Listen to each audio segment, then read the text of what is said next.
In 1991, Metropolis University shut down a top-secret, anonymously funded research project, and two respected scientists kissed their careers goodbye. Arthur Walsh now teaches high school biology.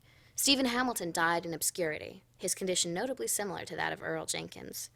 But it wasn't all doom and disaster. The third member of the team, Donovan Jameson, went on to an executive position at Newcorp, a high-tech energy firm. Did Jameson cash in on the project's failure by selling out to the highest bidder? Or is he simply a scientist who also happens to have an unequivocal instinct for business? So this is some sort of school project on nuclear energy? Not exactly. I don't suppose there's an easy way to break the ice.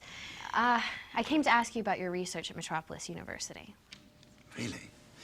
And what on earth would interest you about that project, I don't think Earth has anything to do with it. What sorts of things were you studying there? Isotopes. Engineered isotopes that could be used as plutonium alternatives. As in nuclear energy? Well, that is what I do, Miss... Sullivan. Sullivan, yes. I'm sorry, it's strange. I just spoke with Arthur Walsh, and he seemed to indicate that most of your research was focused on the Smallville meteor rocks. Yes, well, unfortunately, some people feel the need to let their imaginations compensate for their intellectual inadequacies. Oh, well, Arthur Walsh also thought that your research might be linked to a recent death. Well, I trust you've seen Mr. Walsh's current lab. I wonder if he's given the Nobel, do you think he'll need a permission slip to go to Oslo? Oh, look, you're a very attractive and, I'm sure, intelligent young woman, and you must see that Mr. Walsh and certainly Dr. Hamilton are less than reliable sources. Well, lucky for you, Hamilton is, since he's dead. Oh, dear. Struck by a meteor in Smallville, was he? Smallville. And you're clearly torn up over it.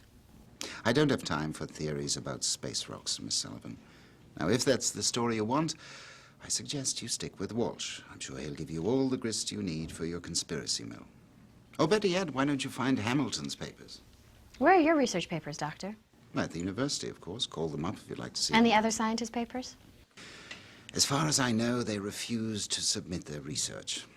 Futile gesture, really, since they wouldn't have found a place in legitimate science anyway. Now, you clearly enjoy wasting time, Miss Sullivan. I, on the other hand, am a very busy People are fellow. dead, Dr. Jameson. And I have reason to believe that your research is somehow behind it. And I suggest that you stop hurling accusations before something heavier than your meteor rock falls out of the sky.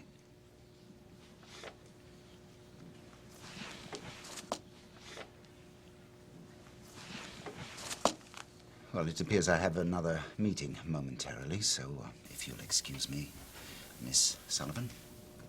That's it, thank you. Could you turn it off, please? Thank you. Now, some reporters might call this interview a dead end, but I call it a challenge.